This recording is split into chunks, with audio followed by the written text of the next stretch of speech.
Hi everyone and welcome to this lesson. Today we are going to learn about synthetic division, another method for dividing polynomial expressions. Before we get started, I'd like to emphasize one very important point. Synthetic division is a much simpler and faster alternative to long division. In fact, the word synthetic suggests that we are using a more streamlined method. However, this method does have one important limitation. Synthetic division can only be used when the divisor is a linear binomial of the form x minus b. Now, we are going to go through the entire process of dividing by x minus b, and we'll try to tweak this method to allow us to divide by binomials of the form ax minus b as well. For now, I'm going to get started with our first example. We're dividing 3x cubed minus 5x squared minus 7x minus 1 by the binomial x minus 3. So first we want to make sure that all the terms are listed in the descending order of power, so from highest to lowest degree.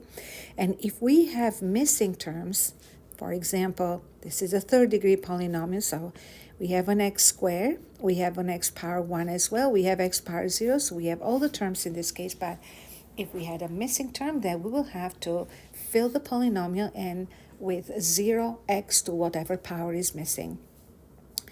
Now, next, we will have to list the coefficients of the dividend, so of the polynomial we are dividing. And the coefficients are 3, negative 5, negative 7, negative 1. Next, we will determine the zero of the divisor, or the value of b. So the divisor is x minus 3. We're going to make it equal to 0 to find the zero of the divisor, because that allows us to identify the value of b with accuracy and without having to think that hard. Obviously, this is not a step that you have to show, because you can tell that when dividing by x minus b and your binomial is x minus 3, right away you can tell that the value of b is 3. Now that number 3 will go right here. Now we're going to start dividing by bringing down number 3, the first coefficient in the polynomial. So next, we'll multiply number 3 with the value of b, which is 3. So 3 times 3 would equal 9. We're going to write 9 right underneath negative 5. And next, we'll add these two numbers. Negative 5 plus 9 equals positive 4. Now the process keeps repeating. We are multiplying this time number 4 by number 3 again. So 4 times 3 equals 12. We're going to add again. Negative 7 plus 12 equals 5. Again, the same process. We're going to multiply 3 by 5 and we get 15. We'll write number 15 right underneath the next term and we'll add them. Negative 1 plus 15 equals 14. As you can see, we have exhausted all the terms, and this is where we stop. Now we're thinking, what is the answer in this division? Now I want you to think, if you're dividing a third degree polynomial by a first degree polynomial, what would be the degree of the answer? Normally, if you have x to the power 3 divided by x power 1, then the answer will be to the power of 2. It works in the same way when the polynomials are bigger than that. So the very first term in here will be the x squared term. The next one will be the x term, and the last term will be a constant. As you can see, these coefficients are positive, which will make the answer, or the quotient, 3x squared plus 4x plus 5. So we'll say that the quotient qx equals 3x squared plus 4x plus 5. Now you're wondering, how about this number here at the very end of the division? What do you think that is? That is going to be the remainder. And this is how we perform synthetic division by a binomial of the form x minus b. Now you have another example that you can try on your own. This time, as you can see, you have a 4th degree polynomial. So we are going to have to rewrite this from highest to lowest degree x4 minus 2x cubed. We don't have an x squared term, so we're going to have to write 0x squared. The x term is 13x, and then the constant negative 6. We're dividing this by x plus 2.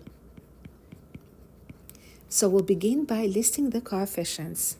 So the coefficients are 1 for x to the 4, negative 2, 0, 13, and negative 6.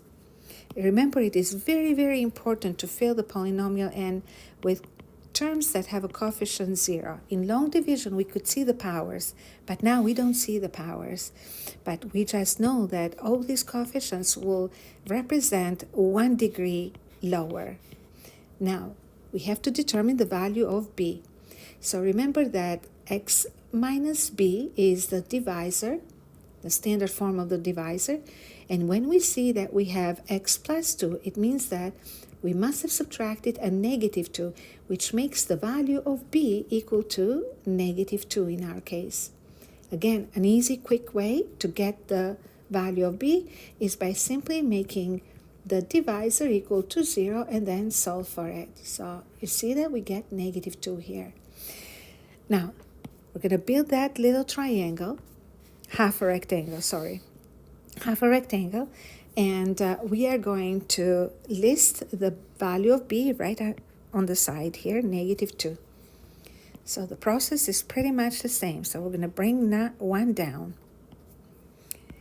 And then we'll multiply 1 by negative 2. 1 plus negative 2 is negative 2.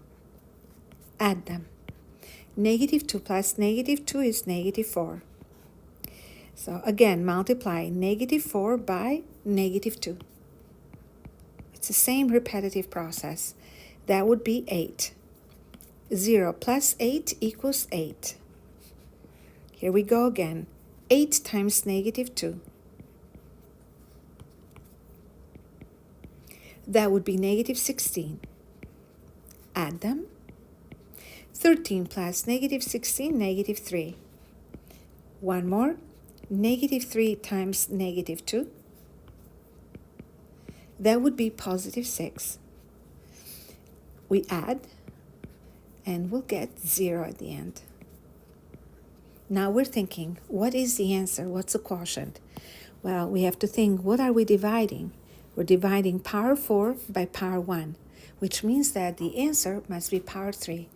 So the first number here will represent the coefficient of the power 3 term. So we'll have 1x to the power of 3. The second one will be the x squared term, and then we have the x term, and lastly we have the constant. So if you don't see any signs, then you have to put a plus in there. So 1x to the power 3, you just write x to the power 3 minus 4x squared plus 8x minus 3. This will be the quotient. Let's make it green like we always have, actually. Not that it matters. But if you're OCD, it does. And as you can see in here, you have the number 0. And the number 0 will represent the remainder.